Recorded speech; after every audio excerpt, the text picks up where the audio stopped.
今日は前ちょっとインスタで応募したなんか質問コーナーみたいなやつで結構こんな感じで質問もらったから、それを答えながら Get ready with me みたいなしようかなって思います。まずはメイク今からするんですけど、まずはこのコーダリーのやつでちょっと水分補給をします。で次にこのセラビの日焼け止めは大切ですよ。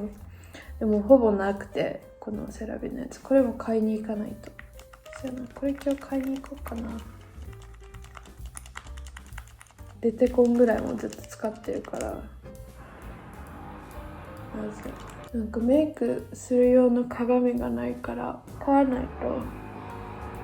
いつも、ファンデーションを使わずにコンシーラーだけを使うんですけど、このディオールのコンシーラー、スキンフォーエバーのフォーエバースキンコレクトコンシーラーの 1N っていうカラーを使ってます。これもなんか1年以上ぐらい使ってて、東京にいる時ぐらいからずっと使ってて、まだ持ってるんで、高いけどめっちゃ持ちもいいしおすすめです。これはこの鼻周りと、最初の質問は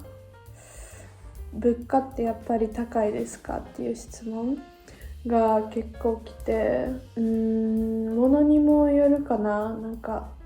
スーパーとかはそんな高くないけど、なんか何が高いんやろ。なんか日本円で生活してたら多分高く感じると思うんですけど、でもなんかユーロで生活してたら特にあんまり日本と変わりはないかなっていう感じで、自分は。でもなんかね、レストランとかは高いかな。ご飯とか食事に行くときは2倍ぐらい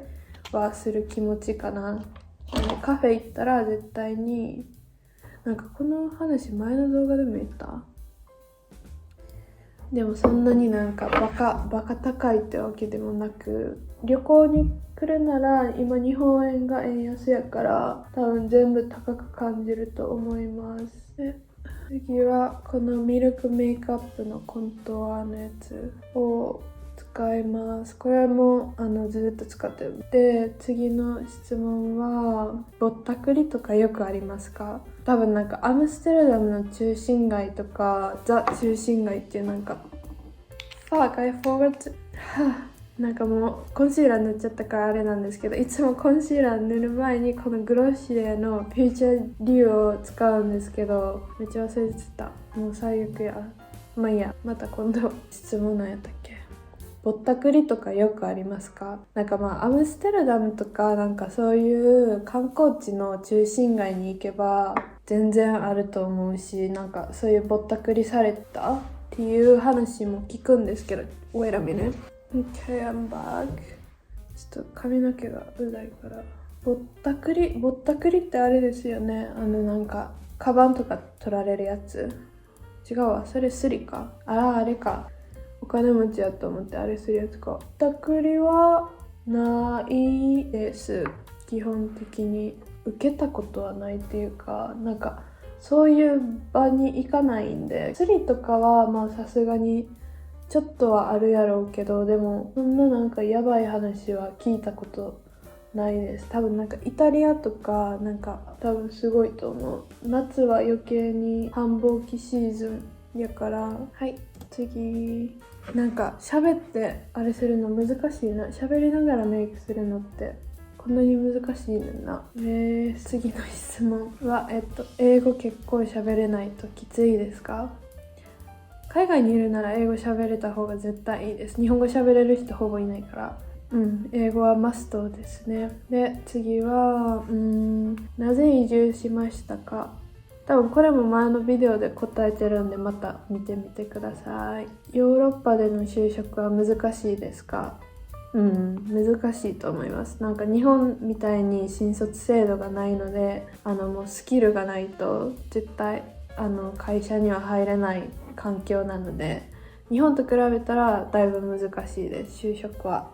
そうかな、新卒制度がないからほんまに絶対何かしらその経験とかがないと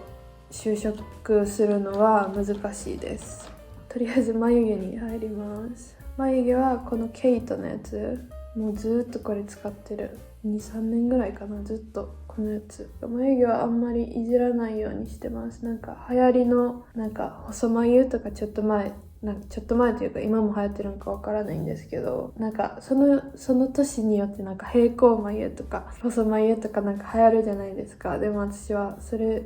ういうのに乗っからないようにしてます。なんか眉毛はその人の骨格に合ったように生えてくるから、もう自分の眉毛はナチュラル眉毛で触らないようにしてます。眉サロンも行った方がいいかな、わからんけど。次はどれ答えたか答えてないか。次の質問。ヨーロッパの人って日本人の対応とか変わりますか？別にそんなに変わらないです。なんかそんなアジアンヘイトが多いイメージ多分あるんかなって思うんですけど、私はそんな気にならないっていうか、そこまで気にしてないです。気にしてたらしんどいし、なんかもうそういう人とはかわいそうな人バイバイって感じでマインドから削除するんででもヨーロッパの人そんな優しいです、基本的に。変な人も多いけど、どこにでも変な人がおるから、そういう人はもう無視したらいいです。次は Current Reads、 最近読んでる本。そう、最近読み始めた本で、この The End of Loneliness っていう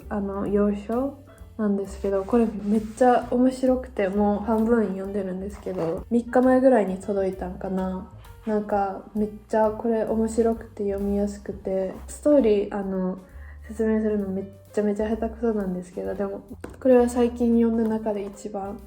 きです。あとはなんか最近引っ越しとかなんかいろいろで忙しくて全然読んでないんですけど、でも Goodreads ではめっちゃいろいろ読みたい本とか保存してます。次は全然メイクしてないやん。チークこのベネティント。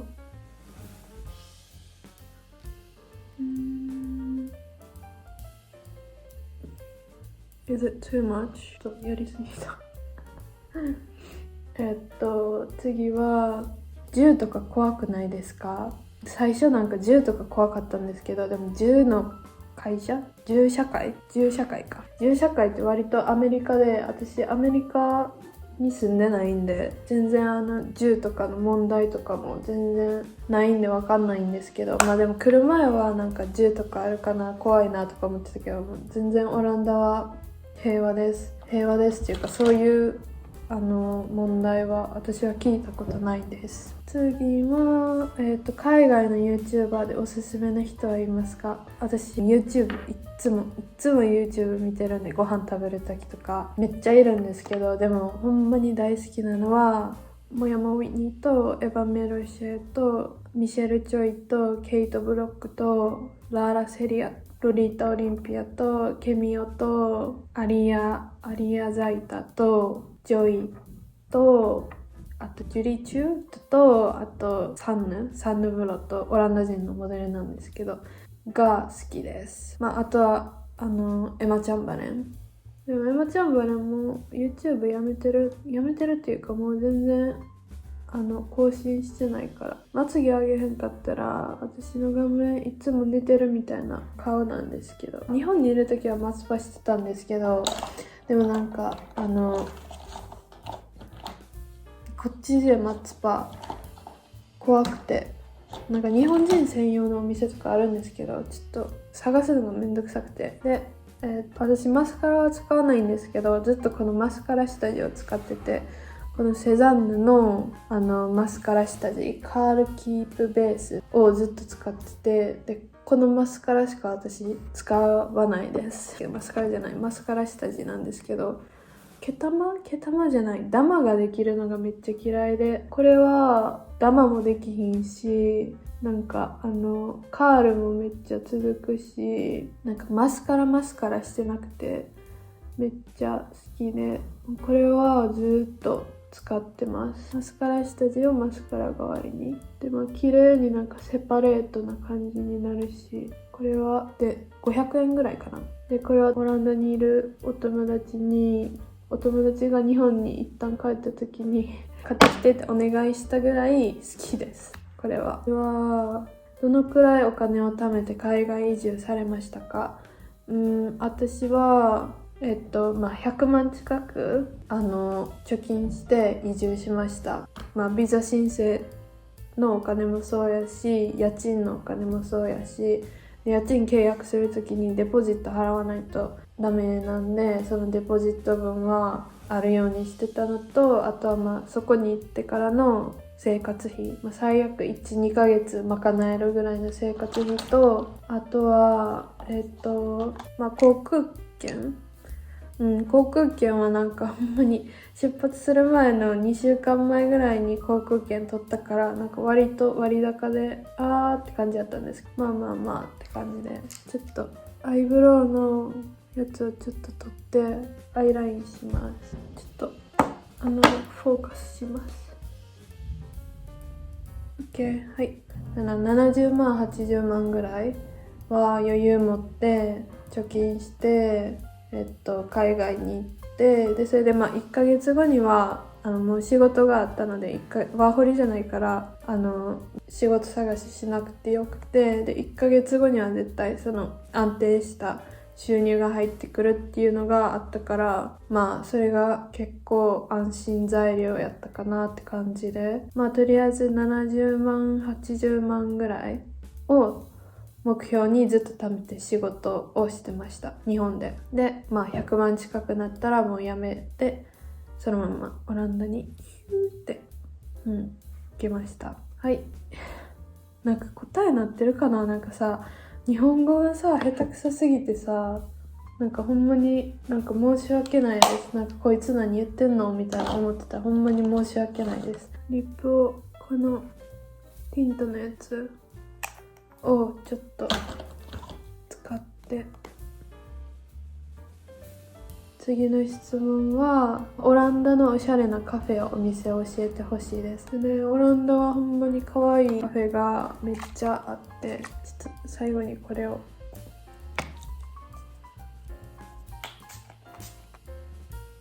このリップライナーを、これはエッセンスのコンフォートリップライナー、なんて色これ、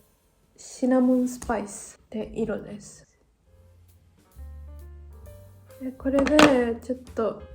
アウトライン、次はこのニュクスのリップペンシル使います。なんかあんまり色使えへんかったからこのシャーロット・ティルバリーのピロートーク、これももうほぼなくて、ほぼないというかもうほぼないのになんか無理やり使ってるみたいな感じ。これ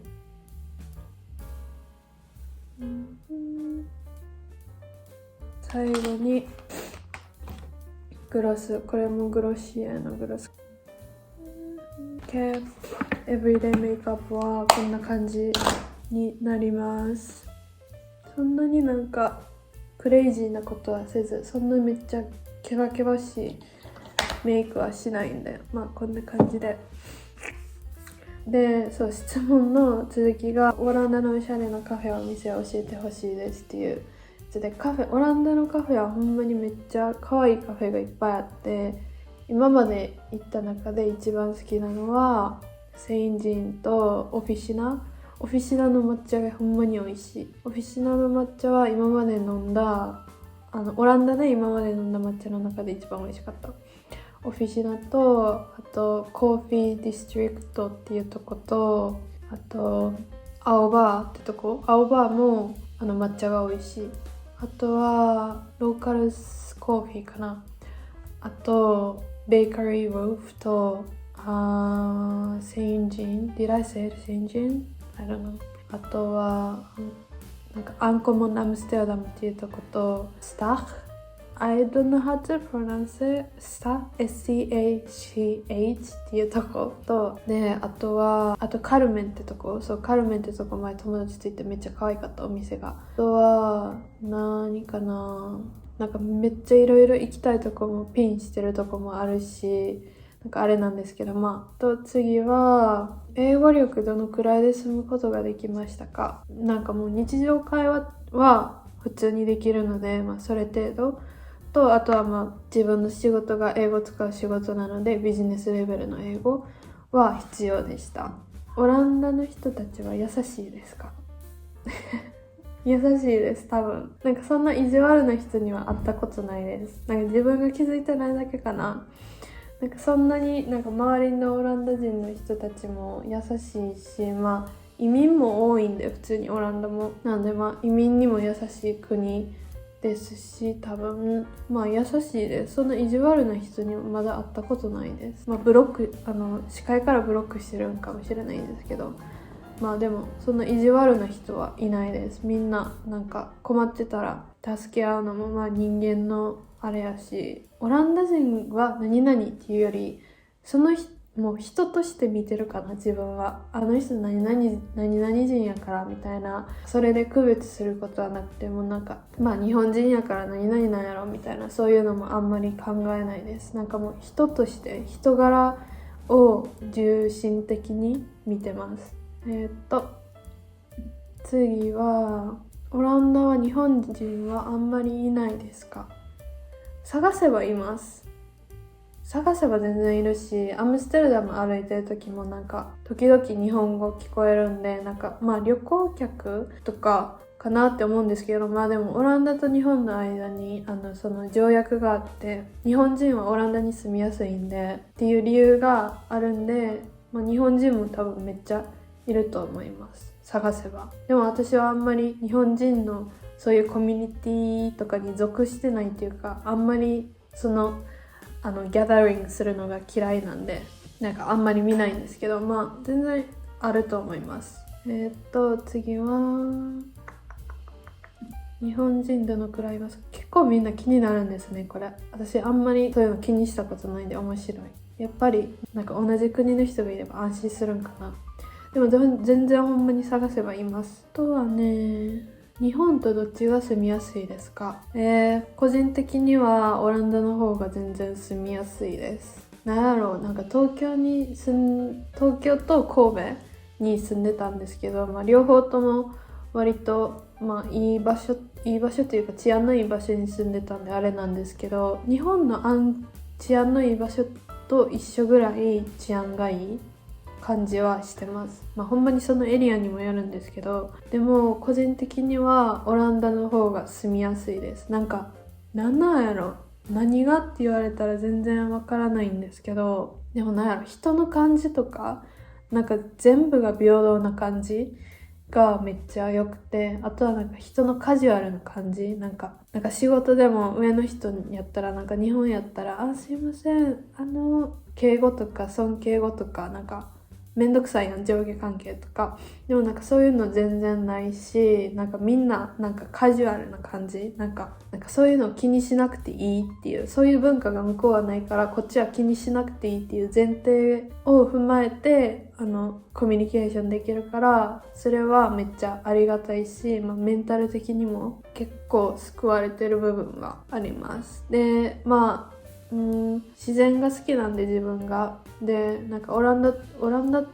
なんか東京がちょっと自然少なすぎるのもあるんですけど、なんか建物も綺麗やし、なんか自然もいっぱいあるし、なんか公園とか、なんかそこら辺にも 2個ぐらい公園あるし、近くになんか自然が、なんか日々の毎日で自然を感じれるオポチュニティがめっちゃ多くて、なんか心が豊かになる暮らしができるというか、ちょっとそれはなんか言い過ぎかもしれないんですけど、でもなんか日本にいる時よりかはなんか心が平和になる、なんかオランダでよかったなって。なんかほんまに日本語やばいわ。ちょっともっとお母さんとか家族と喋ろう。海外に住んで実感した海外のいいところと日本のいいところ、その逆を教えてください。海外に住んで実感した海外のいいところも、みんなゆったりしてる。なんか朝とか道歩いてても目やったらなんかニコって笑ってくれるし、なんかそれは当たり前なんですけど、でもなんかそれ日本に全然ない文化じゃないですか。目やったらニコってしてくれるやつ。なんかそれは割となんかいいなって思います。なんか日本の人よりせかせかしてないっていうんかな。そう、そんな感じ。まあ日本のいいとこはもう全部効率がいい。ご飯が美味しい、日本は。オランダは美味しいご飯が全然ない。なんかカフェとかパンとか美味しいなんかペイストリーとかケーキとかあるんですけど、ご飯っていうご飯、寿司とかラーメンとかなんかそういう感じのご飯類のやつはないんじゃないかな。わからへん。自分が知らないだけかもしれないんですけど、日本はほんまにご飯が美味しい。あとはね、将来ヨーロッパへ留学を考えているんですが、何か気をつけた方がいいこととかありますか？